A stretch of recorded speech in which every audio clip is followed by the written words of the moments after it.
Bagaimana cara meningkatkan level kepemimpinan kita? Sebuah pertanyaan umum yang seringkali diajukan oleh para pemimpin di luar sana.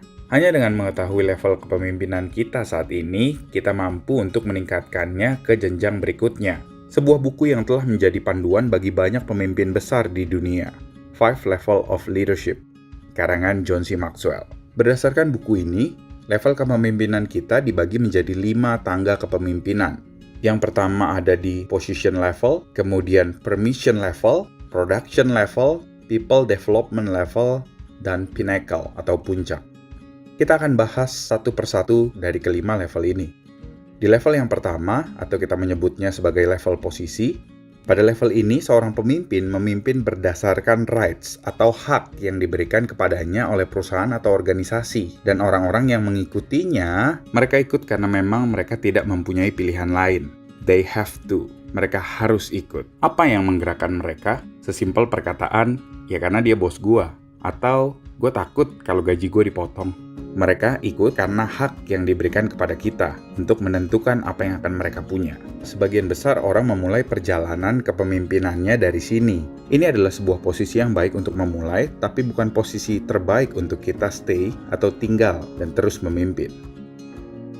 Di level kedua adalah permission level atau level yang berdasarkan izin. Di level ini seorang pemimpin memimpin berdasarkan relasi atau relationship. Orang-orang yang mengikuti pemimpin di level 2, mereka memiliki sebuah alasan yang kuat untuk mengikuti para pemimpin di level ini. Karena memang mereka mau. Mereka menyukai pemimpin mereka di level kedua ini. Bagaimana kita dapat sukses memimpin di level kedua ini? Yang pertama, Anda perlu ingat untuk selalu memupuk relasi Anda dengan orang-orang yang Anda pimpin. Investasikan waktu Anda bagi mereka yang Anda pimpin. Yang kedua, Anda harus membangun kepercayaan dengan para pengikut Anda dengan memberikan care atau perhatian. Karena kita semua percaya, they don't care how much you know until they know how much you care. Mereka tidak peduli seberapa banyak pengetahuan yang ada di dalam kepala Anda atau seberapa hebat Anda di luar sana, sampai mereka tahu seberapa peduli Anda terhadap hidup mereka. Sebuah relasi dan kepercayaan tidak terbangun dalam satu malam saja, memerlukan waktu yang panjang dan kerelaan dari sang pemimpin yang menciptakan kedua hal ini menjadi mungkin. Tetapi banyak pemimpin yang terjebak di level 2. Beberapa dari mereka sukses menjadi pemimpin yang baik, tetapi bukan pemimpin yang terbaik. Ya, karena setiap hari mereka selalu berusaha menyenangkan hati orang-orang yang mengikuti mereka. Padahal seringkali, sebagai seorang pemimpin, kita dihadapkan dengan posisi di mana kita harus memilih keputusan yang tidak dapat menyenangkan semua orang. Di level ketiga, John C. Maxwell menyebutnya dengan production level atau level di mana hasil terlihat. Para pemimpin yang terbiasa dengan hasil tentu saja tidak akan kesulitan melaluinya, karena para pemimpin memimpin berdasarkan apa yang ia hasilkan dan telah ia berikan pada perusahaan atau organisasi. Dan para pengikut mengikuti si pemimpin karena hasil yang telah ia capai di dalam perusahaan itu atau organisasi tersebut. Lead by example atau memimpin dengan memberi contoh menjadi sebuah hal yang sangat penting di tempat ini. Di level ini, self-leadership memiliki porsi yang besar bagaimana kita sebagai seorang pemimpin dapat memimpin diri kita sendiri. Mulai dari integritas, disiplin, bagaimana cara kita menghadapi masalah, memecahkan masalah, mencari solusi, sampai cara kita menghadapi orang-orang yang sulit. Karena orang-orang yang mengikuti kita tidak mengikuti pemimpinnya berdasarkan kata-kata yang mereka keluarkan, tetapi perilaku mereka setiap harinya. Apa yang mereka lakukan lebih besar dibanding apa yang mereka katakan. Setiap pemimpin yang berhasil mencapai level ini akan mendapatkan sebuah momentum kemenangan. Ia akan mulai merasakan hasil dari apa yang telah ia lakukan. Semua hal terasa lebih baik ketika kita berada di level ini.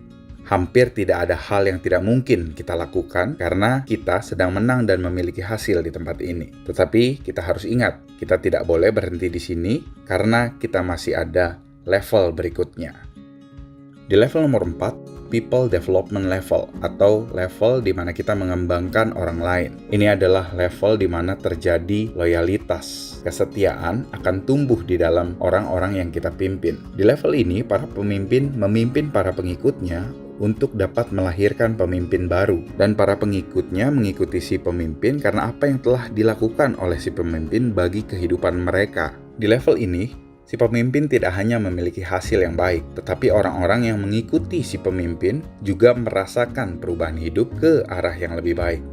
Ada beberapa hal yang kita perlu perhatikan untuk dapat berhasil mengembangkan diri kita di level keempat ini. Yang pertama, berbagi spotlight. Setiap pemimpin harus mampu memberikan tempat bagi orang-orang yang mereka pimpin untuk dapat bersinar. Ya, ini tidak mungkin dilakukan oleh para pemimpin yang insecure, para pemimpin yang takut bahwa orang-orang yang mereka pimpin suatu saat akan lebih hebat dari mereka dan menggeser posisi mereka sebagai seorang pemimpin. Yang kedua, untuk bisa sukses di level ini, seorang pemimpin dituntut untuk berbagi hidup dengan orang-orang yang mereka pimpin. Berbagi hidup berarti membagi pengalaman, waktu, fokus, resources, dan tenaga agar para pemimpin muda atau pemimpin-pemimpin baru mengerti pola pikir, bagaimana cara dia menghadapi masalah, memecahkan masalah, bahkan menciptakan solusi sebelum masalah itu terjadi. Ada 3 hal yang perlu kita perhatikan ketika kita mencapai posisi keempat ini. Yang pertama, siapa yang kita rekrut untuk masuk ke dalam tim kita. Yang kedua, apa yang kita ciptakan dan kita sediakan untuk memperlengkapi orang-orang yang masuk ke dalam tim kita. Dan yang terakhir, siapa yang keluar dari tim kita.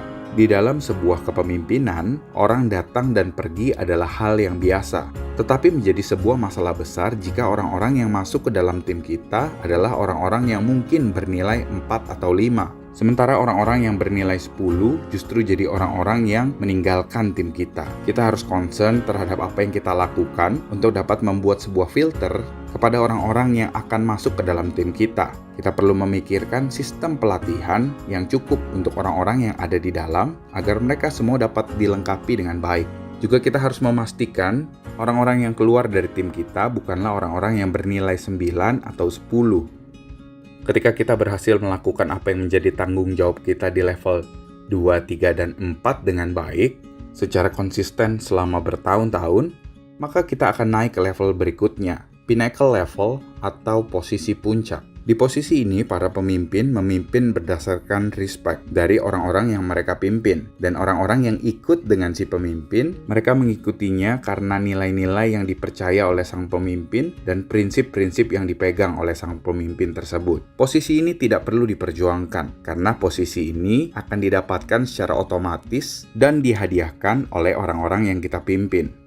Ada beberapa hal yang perlu kita perhatikan ketika kita mulai menaiki tangga kepemimpinan ini. Yang pertama, setiap orang yang kita pimpin belum tentu ada di level yang sama. Dari 100 orang yang kita pimpin, mungkin hanya 50 orang yang ada di level kedua. Ada 25 orang yang ada di level ketiga, dan hanya 5 orang yang ada di level keempat. Karena setiap orang yang kita pimpin ada di level yang berbeda-beda. Dan setiap orang baru yang bergabung dan mengikuti kita harus memulai dari level yang terbawah.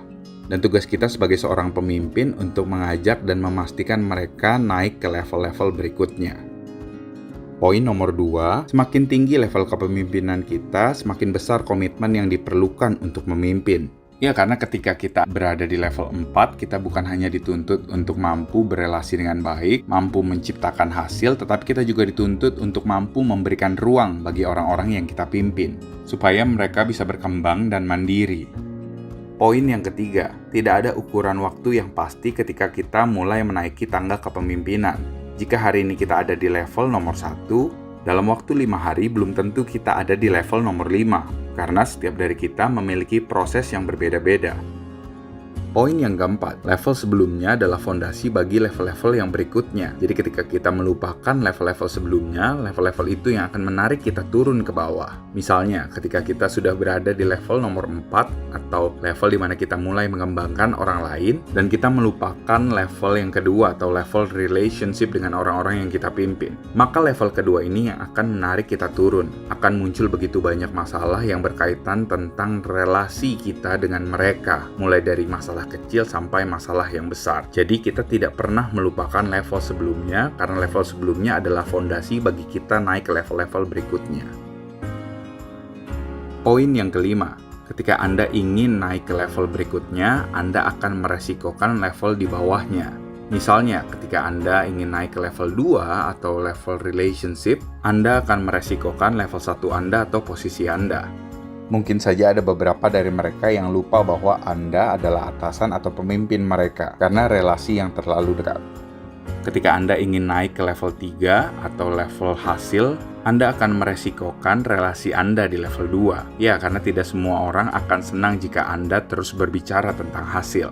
Ketika Anda ingin naik ke level 4, Anda ingin mengembangkan orang lain, Anda akan meresikokan hasil yang ada di level 3. Karena ketika Anda berusaha mengembangkan para pemimpin baru dengan memberikan ruang agar mereka mengerjakan hal-hal yang biasa Anda kerjakan, mungkin saja hasilnya tidak sebagus yang Anda lakukan jika Anda mengerjakannya sendiri. Tetapi Anda tetap perlu melakukan hal ini untuk membuat Anda bisa naik ke level berikutnya. Begitu juga ketika Anda ingin naik ke level 5. Sebuah level di mana Anda perlu menentukan nilai-nilai dan prinsip-prinsip yang akan Anda pegang sebagai fondasi ketika Anda memimpin. Mungkin saja tidak semua orang yang akan ikut dengan Anda akan setuju dengan cara Anda atau nilai-nilai yang Anda pegang. Tetapi Anda tetap perlu melakukan hal ini. Karena dengan kita melakukan hal ini, kita bisa naik ke level yang berikutnya. Ini menjadi poin penutup dari video kita kali ini. Saya merekomendasikan bagi Anda untuk membaca 5 Levels of Leadership. Karena ini merupakan buku yang sangat penting ketika Anda ingin mengembangkan level kepemimpinan Anda saat ini.